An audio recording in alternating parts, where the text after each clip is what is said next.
This 2023 was a year of challenges, triumphs, and of course, hope for Western Visayas. Here's a roundup of some of the top newsmakers in the region for this year that we hope we can find the lessons from which to build a better 2024.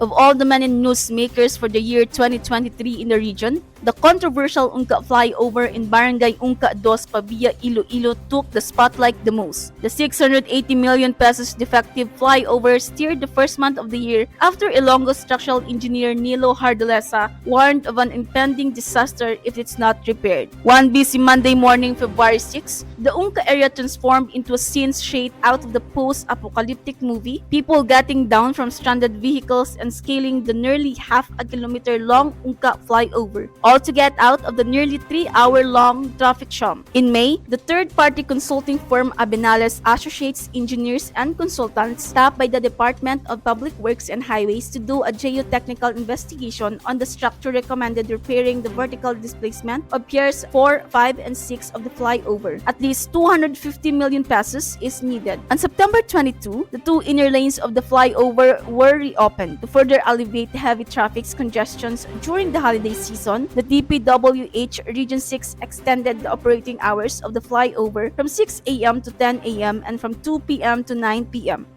The impending phase-out of traditional public utility jeepneys has hit hard many PUJs operators and drivers in Western Visayas. Data from the Land Transportation Franchising and Regulatory Board Region 6 as of December 27, 2023 showed that of 8,534 total traditional jeepneys in the region, 5,596 units or 66% are already consolidated. Only 2,938 units or 34% are still unconsolidated. The Department of Transportation, Office of Transportation Cooperatives, meanwhile said that operators and drivers of non-consolidated PUJs will be given due process and will still be allowed to operate until January 2024.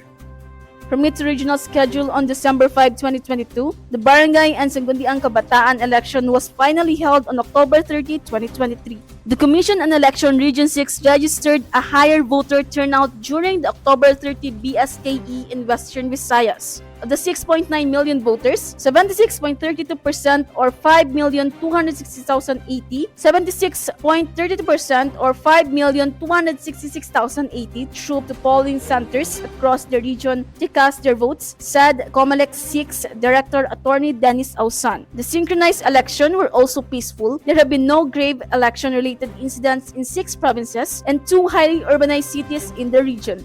A massive fire ravaged Zone 3 Barangay Salvacion Habog-Habog in Molo, Iloilo in the early hours of December 16, resulting in 3 fatalities and an estimated 6.6 million pesos in property damage. This incident is deemed the largest residential fire in Western Visayas this year. The blaze destroyed 70 structures, including 68 houses, a daycare center, and a barangay hall, affecting 84 families or 273 individuals. It has also taken a disturbing turn as evidence suggested that the 3 victims found dead may have been murdered before the fire broke out. Fire Chief Superintendent Jerry Candido, Regional Director of the Bureau of Fire Protection Region 6, said their investigation revealed at least 4 points of fire origin indicating arson.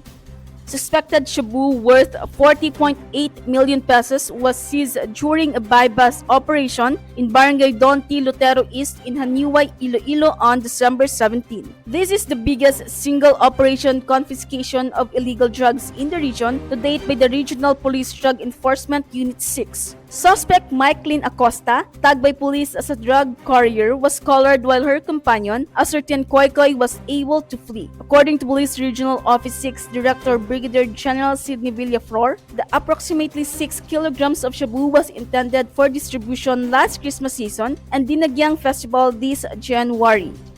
A tragic vehicular accident shook Antique Province and the entire Western Visayas on December 5. A 30-meter deep plunge killed 19 bus passengers, including the driver, conductor, and inspector of a serious bus. The bus overshot the road, dubbed by locals as the killer curve in Barangay Igbukagay, Hamtik Town. DPWH-6 is considering the construction of a road tunnel in the mountainous Barangay Igbukagay to replace the notorious killer curve, a section of a mountainside highway where numerous vehicular accidents resulting in deaths and injuries have taken place.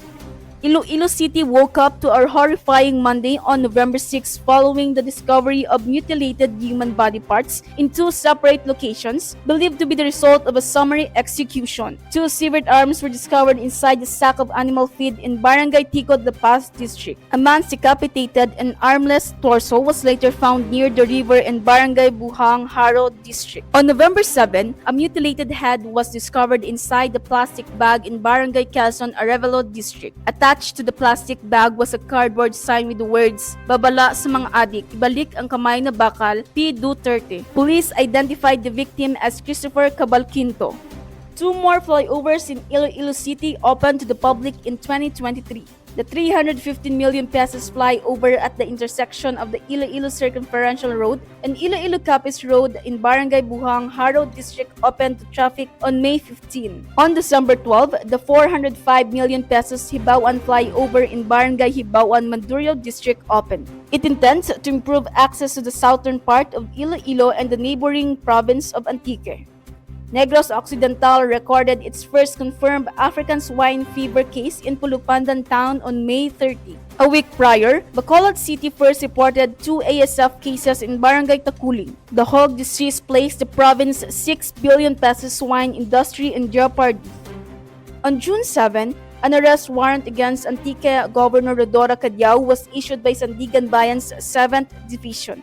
She was able to post a 90,000 pesos bail in Kidapawan City, Cotabato. Cadiao was accused of violating the Anti-Graft and Corrupt Practices Act before the Anti-Graft Court. The case stemmed from her 2016 order reassigning Provincial General Services Office head Antonio de la Vega to their Colasi satellite office some 100 kilometers away from the provincial capital in the capital town of San Jose, believing that his reassignment was tantamount to constructive dismissal. De la Vega questioned the validity of the transfer order before the Civil Service Commission. In September, the Sandigan Bayan's 7th Division slapped Cadiao with a 90-day preventive suspension. In a resolution dated September 21, 2023, but was released publicly on September 26, the Anti-Graft Court said the suspension order was a preventive measure as the trial is ongoing and will be lifted upon expiration of the 90-day period.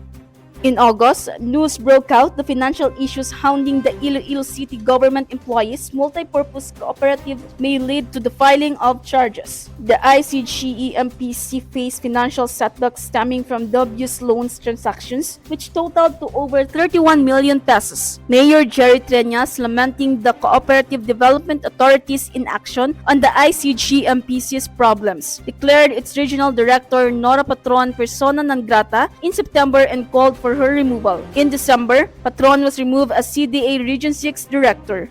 Ilongga overseas Filipino worker Grace Prodigo Cabrera chose to be taken away by the Hamas terrorists to save the 80-year-old Israeli woman under her care. She was the fourth Filipino casualty in the Israel-Hamas conflict, meeting her untimely end on October 7. The 45-year-old Grace, a native of Barangay Burak, Maasin, Iloilo, had been employed as a caregiver in Kibbutz Be'eri, Israel for over 5 years.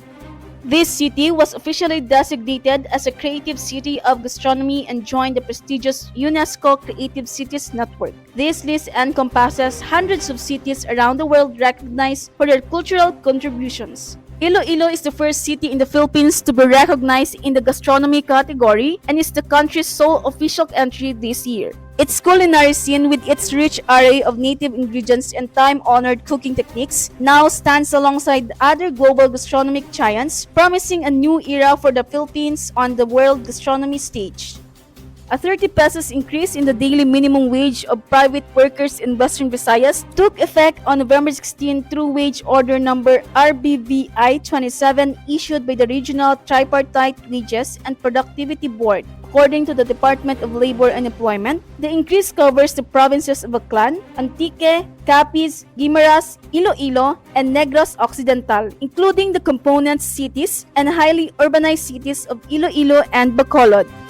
Over 40,000 scouts and scoutmasters from different parts of the country gathered for the 18th National Scout Jamboree on December 11 to 17 in Pasay City, Iloilo. President Ferdinand Marcos Jr. led the opening of the week-long National Scout Jamboree of the Boy Scouts of the Philippines on December 11. The Pasay City government allocated 30 million pesos on top of outside contributions to support the event. Mayor Stephen Palmares, camp chief of the 80-hectare Pintados de Pasay camp, said the local government laid down a 5,000-kilometer water line, established 1,120 toilets and baths, developed the road network, and installed about 350 streetlights in the entire camp.